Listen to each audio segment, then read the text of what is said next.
میرا نام محمد بلال ہے اور میں بحری یونیورسٹی میں BBA ڈپارٹمنٹ کا اسٹوڈنٹ ہوں.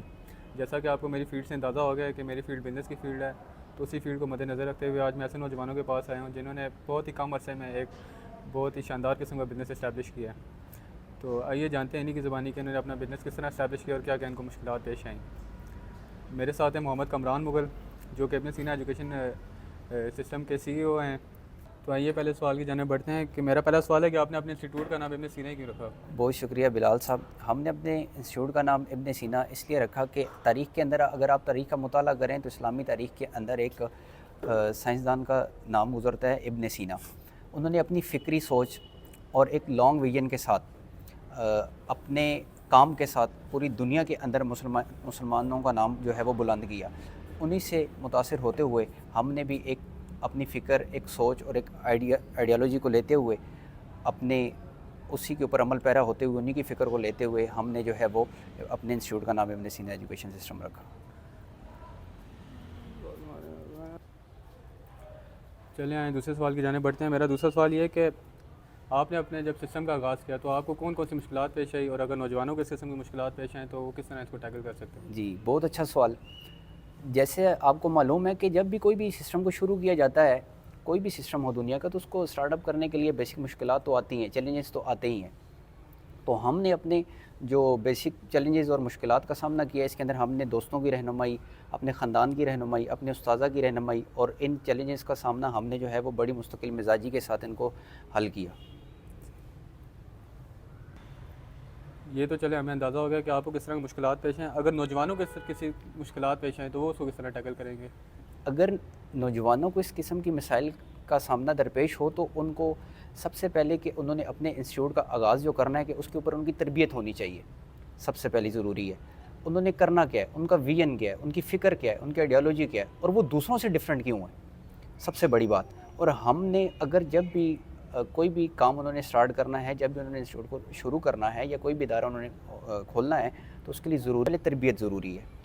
اس کے اوپر ایک فکر ضروری ہے, ایک سوچ ضروری ہے جو ان کو لانگ ٹائم تک, لانگ عرصے تک, ایک لمبے عرصے تک ان کو جو ہے وہ اپنے سسٹم کو قائم اور وہ دائم رکھ سکیں. اس کے لیے ضروری ہے کہ وہ سب سے پہلے تربیت حاصل کریں, اپنے جو سینئرز ہیں یا ایسے لوگوں کو ڈھونڈیں جن لوگوں نے اپنے کم ہی عمر میں جو ہے وہ اپنے بزنس کو اسٹیبلش کیا, اور ان سے پوچھیں کہ آپ کی کیا مشکلات رہی, اور ایک پری پلان کے ذریعے جو ہے اس کو کام کریں. تو انشاءاللہ جو ہے وہ کسی بھی قسم کا ان کو مسئلہ پریشانی درپیش جو ہے وہ نہیں آئے گی. اگلے سوال کی جانب بڑھتے ہیں, اور بڑا اہم سوال ہے کہ ٹیم بلڈنگ. آپ نے اپنی ٹیم کس طرح بلڈ کی, اور اگر نوجوان کو اپنی کوئی ٹیم بلڈ کرنی ہوگی تو وہ کس نظریے کے بیس پہ ٹیم بلڈ کرے گا؟ ہم نے اپنی ٹیم بلال صاحب اس طرح کی کہ سب سے پہلے ایک نظریہ ہونا چاہیے, پھر اس نظریے کے اوپر, اس سوچ کے اوپر آپ کی تربیت ہونی چاہیے, پھر آپ نے ان لوگوں کو اکٹھا کر کے اپنے نظریے کو ان لوگوں کے ساتھ ڈسکس کرنا ہے, ٹھیک ہے. اور یہی مشورہ میں جو ہے وہ نوجوانوں کو بھی دوں گا,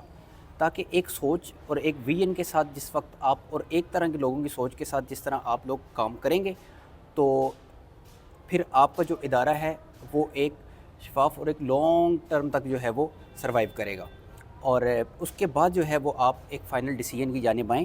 اور اس پہ اپنا فائنل ڈیسیجن کریں, اور اسی سوچ کو لے کر چلتے ہوئے آپ دنیا میں بھی کامیاب ہوں گے اور آپ آخرت میں بھی کامیاب ہوں گے. آگے بڑھتے ہیں کہ آپ کا ادارہ دوسرے اداروں سے مختلف کس طرح ہے؟ یہ سب سے جو ہے وہ اچھا سوال یہ ہے کہ دیکھیں کہ تمام اداروں کے اندر جو ہیں وہ ایجوکیشنل کام تو ہو ہی رہا ہے, لیکن ہمارا ادارہ بقایا سے ڈفرینٹ کیوں ہے. ہمارے ادارے کے اندر سب سے بڑی بات یہ ہے کہ جو ہے وہ چیزوں کو, ٹیکنالوجیز کے جو جدت کے دور کے ساتھ جو بھی ترقی ہو رہی ہے, اس کے دور کے ساتھ جو ہے وہ بچوں کو راستہ کیا جاتا ہے, اور ان کو اپڈیٹ جو ہے وہ ٹیکنالوجیز کی بیس پر دی جاتی ہے. اور دوسرا یہ کہ ہمارے ادارے کے اندر ٹیسٹ ہوتے ہیں, اور وہ ٹیسٹ جو ہوتے ہیں وہ اولمپکس ٹیسٹ اور ڈفرینٹ قسم کے اس طرح کے نیم ہوتے ہیں جو انٹرنیشنل لیول پہ لیے جاتے ہیں, وہ ہم اپنے بچوں سے لیتے ہیں, جس کے اندر لاجیکل ان کی کریٹیویٹی, ان کی تھنکنگ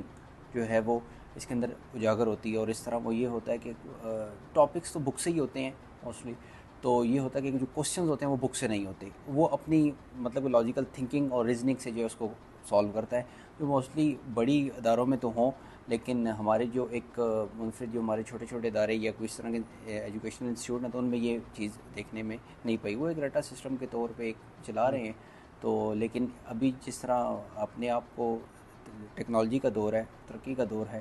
تو اس کے اندر جو ہے وہ ہر انسان کو یہ ہے کہ خود اے آئی کے دور کے اندر رہتے ہوئے جو ہے وہ انسان کو خود سوچنا اور کرنا چاہیے، تاکہ بچوں کو اس چیز سے گزارنا چاہیے، پیسے گزارنا چاہیے، تاکہ وہ آنے والی جتنی بھی بڑی مشکلات ہیں، چیزیں ہیں، ان کو جو ہے وہ بڑی مستقل مزاجی کے ساتھ اس کو سالو کر سکیں۔ چونکہ آپ نے اے آئی کا ذکر کیا، آنے والا جو دور ہے وہ ٹیکنالوجی کا دور ہے، تو آپ کس طرح دیکھتے ہیں کہ ٹیکنالوجی ایجوکیشن میں کس طرح کردار ادا کر سکتی ہے، نوجوانوں کو کس طرح اس طرف مائل کر سکتے ہیں ہم؟ بہت اچھا سوال۔ اے آئی جو ہے وہ ایجوکیشن کے اندر جو ہے وہ سب سے زیادہ یوز ہونے والی یہی ہے۔ اے آئی بیسیکلی یہ ہے کہ انسان کی اے آئی کبھی بھی جو ہے وہ سب سے پہلا کوشچن یہ ہے کہ اے آئی سے جو ہے وہ ہیومنس کو کوئی خطرات ہیں، تو کبھی بھی جو ریئل ہیومنس ہے،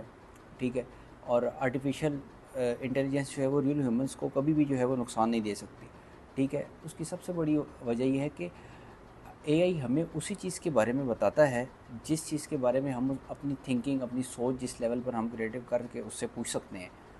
اب سوال یہ کہ ہم نے یہ چیزیں بچوں میں پیدا کرنی ہے، ان کے مائنڈ کریٹو بنانے ہیں تاکہ وہ سوچ سکیں، وہ اس طرح کی چیزوں کو کر سکیں اور پھر وہ اے آئی سے مدد حاصل کر سکیں۔ تو ایجوکیشن کے اندر یہ ایک اہم کردار ادا کرتی ہے، ڈیفرنٹ ٹیکنالوجیز کے طور پر ادا کرتی ہے، ڈیفرنٹ چیزوں کے طور پر بہت زیادہ یوز ہوتی ہے۔ تو ہمیں جو ہے وہ اپنے بچوں کو اس کی تعلیم لازمی دینی چاہیے، کیسے یوز ہوتی ہے، کیا ہوتی ہے، ہماری فیلڈز میں کہاں یوز ہوتی ہے۔ تو آنے والا دور اسی کا ہی ہے۔ اچھا، آگے بڑھتے ہیں، چونکہ ہر ادارے میں کوئی نہ کوئی کام کرنے والے افراد موجود ہوتے ہیں، تو آپ نے اپنے ادارے میں جو افراد کام کر رہے ہیں ان کی آپ نے تربیت کس طرح کی ہے اور ان کی سلیکشن آپ نے کس بنیاد پہ کی ہے؟ بہت اچھا سوال۔ ہم نے سب سے پہلے کیونکہ جو میرے ادارے کے اندر ٹیم کام کری ہے وہ میرے گھر کی ہے اور میری فیملی کی ٹیم ہے، سب سے بڑی بات۔ اور ہم نے اس کو آج سے 1400 سال پہلے حضور پاک صلی اللہ علیہ وسلم کے اسوہ حسنہ پر عمل کرتے ہوئے ہم نے اس ٹیم کو بنایا، اس ٹیم سے مشاورت کی اور اس ٹیم کی تربیت کی، اور اس ٹیم کے ساتھ ہم نے ڈائیلاگس کیے، اس پہ ایک پوری تربیت بتائی، اپنی آئیڈیالوجی بتائی، ان کی آئیڈیالوجی کو سنا اور پھر اس کو انالائز کیا، اور اس بیس کے اوپر ہم نے ادارے کو چلایا، تو جو الحمدللہ اس وقت ایک روشن چراغ کی طرح جو ہے وہ چمک اور دھمک رہا ہے۔